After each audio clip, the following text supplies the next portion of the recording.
Do you ever have that situation that you record something you're really proud of, go to pop it in your editor, and then find that light flicker in the background? Generally it happens with higher frame rate, so 60, 120 frames per second. I'm going to show you really quickly how to make those changes on a video editor to remove that flicker and make sure your footage is awesome. So we've got this clip in the timeline.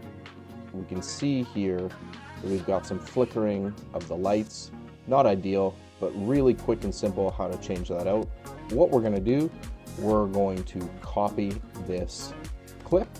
You do Command C or however you copy your clips. We're going to bring it above, so we've now got two clips, one stacked above the other. What we're going to do, let's scroll into this top one, and we're going to drag it over just by one frame. We're now going to line it back up with the clip.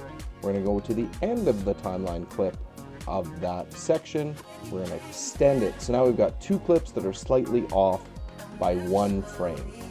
Now what we're going to do is the above clip. We're going to go into our opacity. We're going to change it by about 50%. And let's review what we've got here. You can see by the lights that flicker is gone. So you're just going to want to replicate this for your clips. It's really quick and simple to improve the look of your footage. And sometimes when we have that light flicker, it's not usable footage. So this is a way to ensure that your footage is going to be usable after.